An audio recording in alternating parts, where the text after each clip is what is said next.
upon time, but we haven't. So I'm promising to make up by bringing to you one of our very special CFOs who's going to give you insights on what you can do once you retire. So Ravi Ramu, who has been CFO at Emphasis, he used to be at KPMG before that, and then the CFO of Purvankara, is now in the latest list of authors. And he's written a book called Inside Indian T20. Finishing with cricket before we take a break and come back for the awards. There can be no better end to this day. So please join me without any more delay in welcoming Ravi Ramu.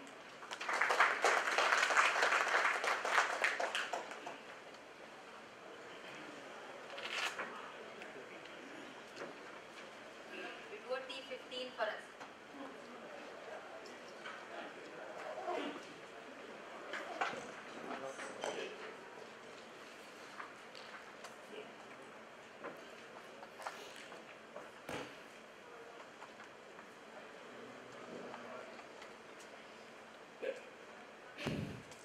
Mexico, 1968.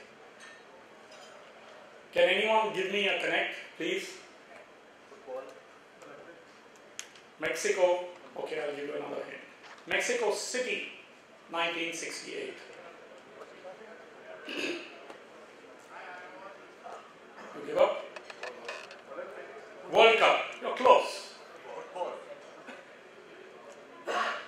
You're there. Except that the Mexico World Cup, I think, was in 88. 68, 20 years before that, were the Olympics. And the scene is the Mexico Olympics in Mexico City, 1968. And the scene is the men's high jump final. There's a lanky American guy, 21 years old. His name was Richard Dick Fosbury. And the whole stadium, the Azteca Stadium, the Olympic Stadium, was stunned. He took gold that day. He jumped 2.24 meters. That wasn't in itself worth the mention. What he actually did was he jumped with his face to the skies and his back to the ground. Everybody until 1968 did what was called the straddle, where the face was facing the ground and you went across there. When I went to school, many years back, everybody did the straddle. But that was well after 1968. So Fosbury's influence hadn't struck. What is even more unique are two or three separate things. One, Peyton, who was the athletics coach of the US for the Olympics, he said they will have high jumpers who followed Fosbury's method, which was incidentally called the Fosbury flop. The Fosbury flop will result in broken necks and lower vertebrae gone down the tube, he declared. And this is his athletics coach. What happened? Years later, his no necks were broken. The only things that were broken were high jump records. Everybody does the Fosbury flop. What is even more unique, point number 2, is the fact that Fosbury came up with 2 or 3 truisms. Several decades later, kept interviewing him. He had invented something absolutely the opposite of what the world did. He made 2 or 3 very relevant points. One, he said, look, I performed better in competition than in practice. He jumped about 3.5 to 4 inches less in practice than he ever did in competition. 2, he said his style developed in competition, not in practice. And he says, the third important thing, he says, you must play sport, not work it. Anuradha, thanks for that introduction. I think that leads me on to exactly what life for me has been over the last 3-5 years. I think we all need to play work and not work the work. Play work in the right sense, play work in the sense that Fosbury meant, and play work in the very manner and approach that we all need to adopt. I'm going to give you 6 quick things. Hopefully 1 or 2 will stick with you, at least till you leave this, this conference and this awards night. The first one, well, it's first. The point is first. The story goes back to 1998. I was lucky enough as the lead KPMG partner to have won the Infosys NASDAQ listing process, the US GAAP and all those lovely groovy things to do with accounts and listings abroad by Indian companies. No Indian company had listed in the United States of America. So I went through all these midnight calls along with my senior manager at KPMG, Mohandas Pai and Bala KV, who have both been CFOs of Infosys, trying to help us put the whole thing together with the SEC. The SEC in Washington would ask inane questions. The first time they had really received something to do with India. Please remember, this is 1997, 98, 99, not even 99. I'm talking late 97 now. You know, and these calls all began, lo and behold, at 1 a.m., not p.m. Okay, so I bought a nice speaker phone. I invested on a speaker phone at home. I used to take these calls from home. The situation was onerous. The assignment exciting, you know. So it was educate the westernized world on modern India in many senses of the word. So one day I caught Mr. Murthy in the office, what they call now very quaintly the Heritage Building, the stone building if you go to the sprawling Infosys Electronic City campus in Bangalore. And I asked him, I said, Mr. Murthy, I shouldn't be asking him such things, right? There were dollar fees for me with Indian costs. But I did ask him, I said, do we need to do this? Do we need to go and list in the US? I'm a man of many words. Mr. Murthy is a man of few words. So I remember the few things that he mentioned that evening to me. He says, Ravi, we need it for marketing purposes. That's all he said. I had to decipher what it meant, and the 16 years or the 14 years or the 15 years that have elapsed have only gone to expand that little answer that he gave me, which was really the giant test, if such a term exists, of leaps for an Indian company. And why am I telling you that? It's because at a NASCOM conference, and we love those things, it still happens, I think the first or second week of February in Bombay. At the NASCOM conference, we were in a suite at the Oberoi, 4 or 5 of us, and the usual question, and now I'm going up to 2002, 2003, so a few years later, says, why is Infosys regarded the way it is? And Mr. Murthy said, again it was just 1 or 2 words, this time it was 1 word. He says, first. You know, I had to chip in because I was involved with them, I had the fortune to be involved with them. He says, first to list in the US, first to disclose US GAAP accounts, first to do something. So I learned my first lesson on being first through a real guru in marketing. I then tried, while speaking to the team, and this is in the Bangalore Chinnaswamy Stadium. Our team is in the finals. There are about 25,000 people, 16 TV cameras going live. The finals were at 7:30. This was about 7 o'clock. They said, Ravi, can you come and speak to the team? Venkatesh Prasad was with me. And I said only one thing to them. I said, look, this is the first tournament, the first KPL. That is the smaller cousin of the IPL, the Karnataka Premier League. And I said to the team a very simple thing. I said, look, this is the first KPL and you can be first.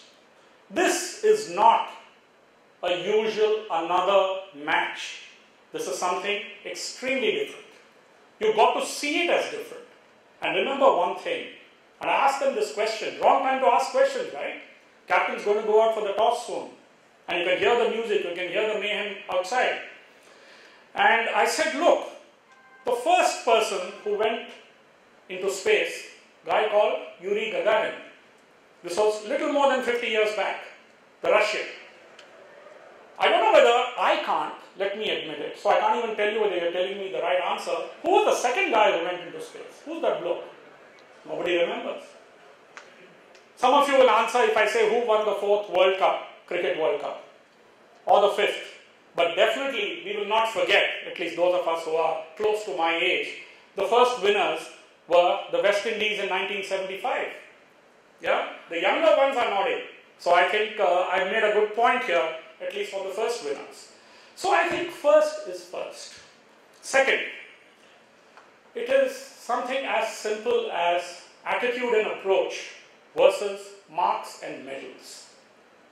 I spent a good few years abroad. I finished my BCom in Chennai at Loyola, then went to London, I did my CA there. I saw two different worlds.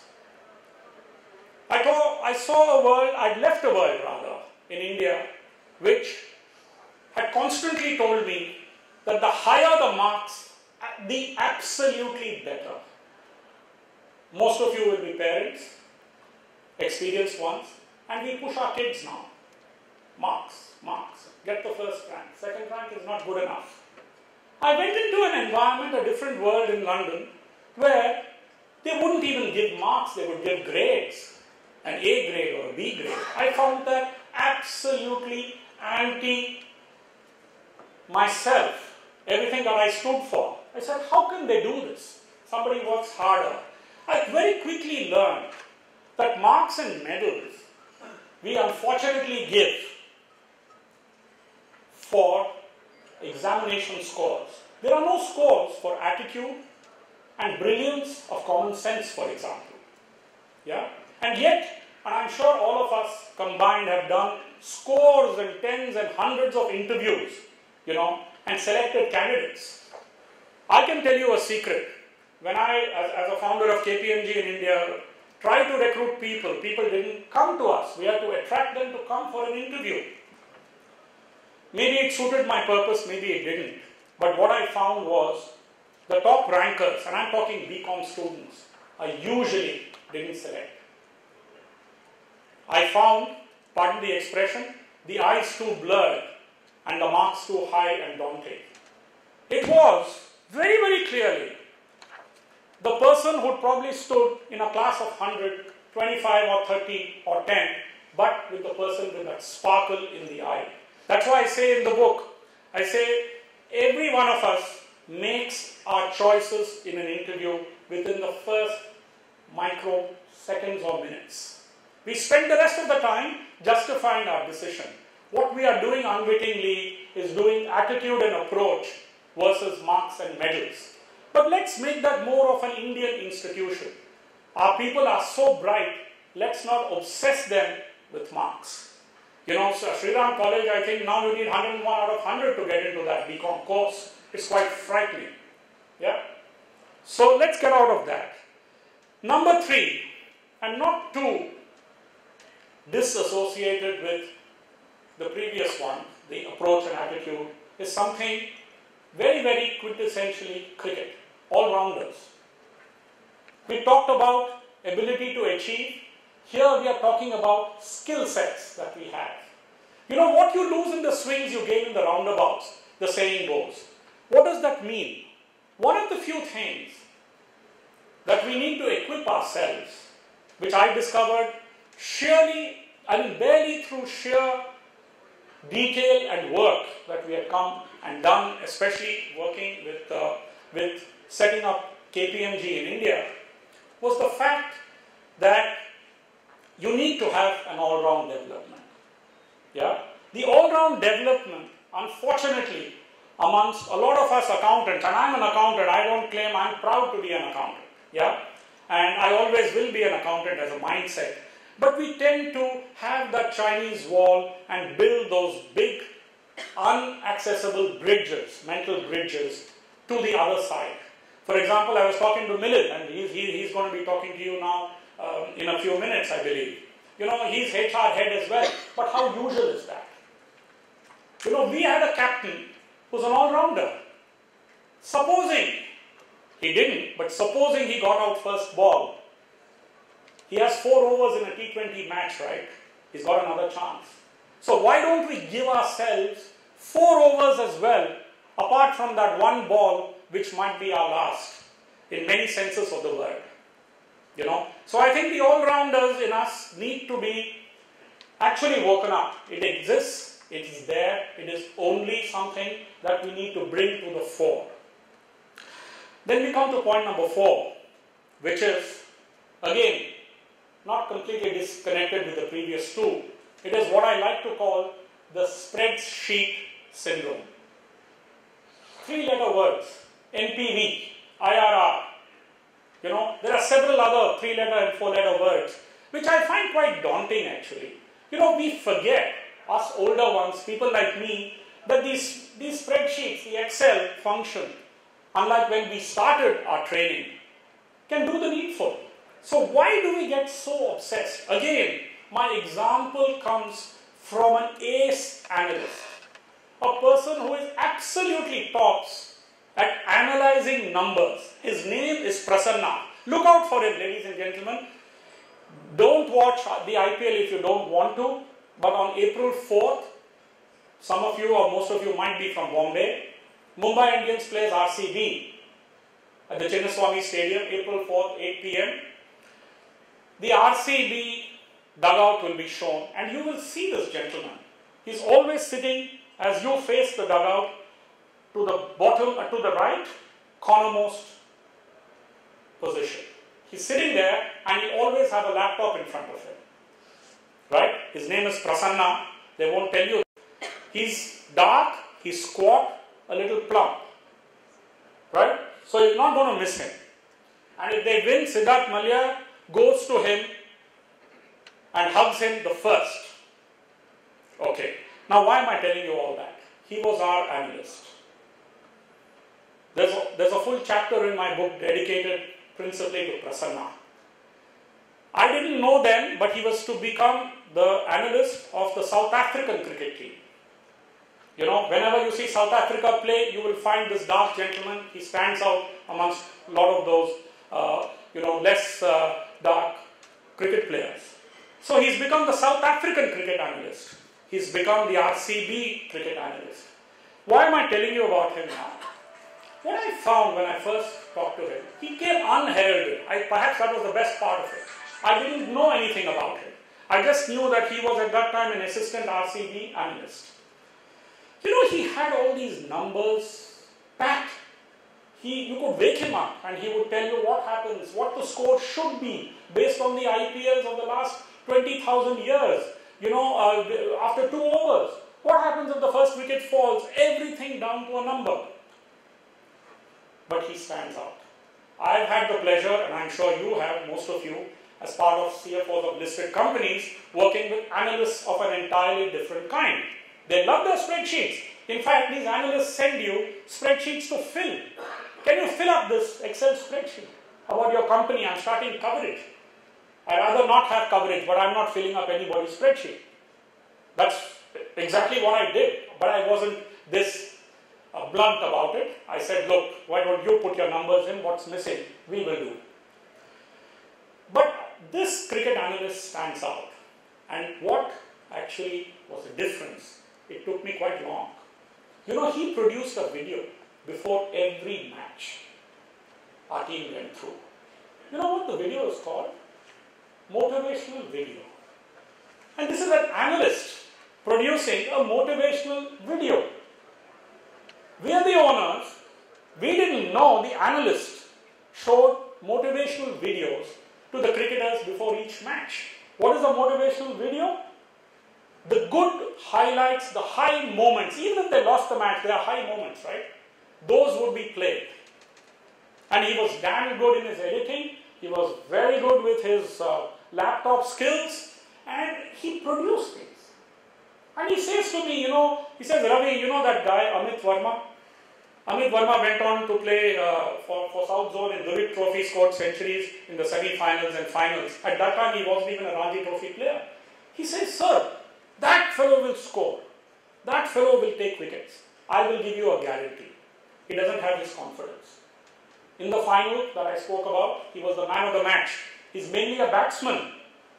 He won the man of the match for his bowling, and I ascribe it to Prasanna because he was more a motivator. How bogged down can somebody get with numbers, and how inspirational somebody else, the same somebody, maybe somebody else, can get with that knowledge. So I think, I'm talking to CFOs principally here, the whole advantage that we have with numbers, the ability to look at every aspect of a cricket team, of a football team, of a business, needs to be brought out through the motivational and inspirational stuff.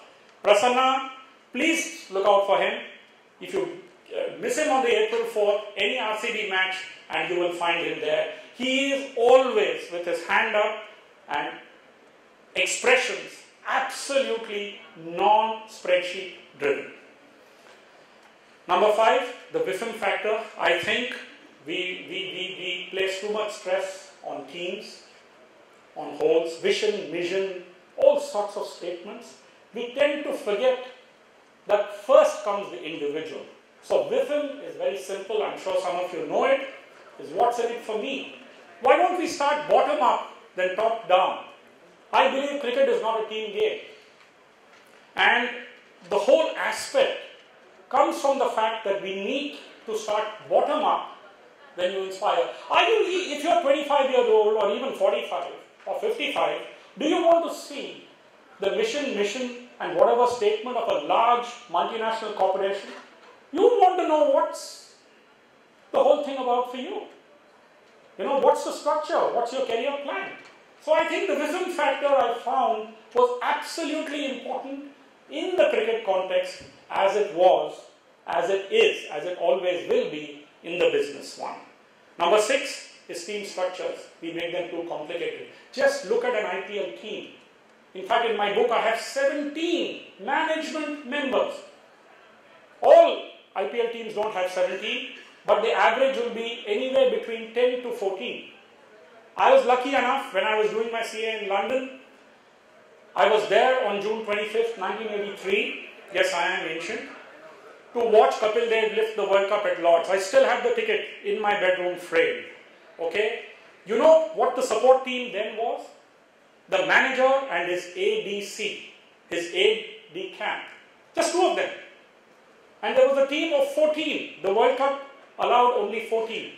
The IPL teams of today have 20 to 25 members, playing members, and another 10 to 15 support staff. You find the same kind of experiences in the business world.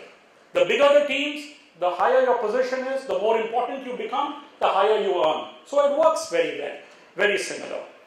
Lastly, I'll just end, and there are a lot of notices coming there. I see you and hear you loud and clear there. And so the last bit, I end, the 7th actually, I have 6 plus 1, is all about character and personality. And I've mentioned this little test in my book. It's called the mummy test. This is not the Egyptian mummies, but our own mothers, in mothers and fathers' faith. Yeah? We have this do it, don't do it, shouldn't I do it dilemma. Every step of the day, every step of the way, every minute of the day. This do it, don't do it gets answered in a very simple manner. It solves a dilemma. Dilemma which takes us sometimes, all of us are there in this boat, up the wrong way, down the wrong path. Yeah? And that's the mummy test. Just put something, if you're in a dilemma like this, to say, ask your mother, she may not be next to you, whether she would feel ashamed or let down or a bit foolish that you are the son or the daughter of that mother. Just put it to the mummy test. And I can tell you, it works much better than attending detailed conferences and doing your executive MBAs on corporate governance. Yeah? So I leave you with the mummy test, and I hope I haven't messed up too much of Anuradha's timetable. And if I can do a little bit, half a sentence, do have a look at my book. If you're not able to actually buy it and read it, you can look it up on the net and pass on the word, as it were. Yeah. So I do hope you enjoy your cricket, your business life, and also the book Inside Indian T20. Thanks a lot.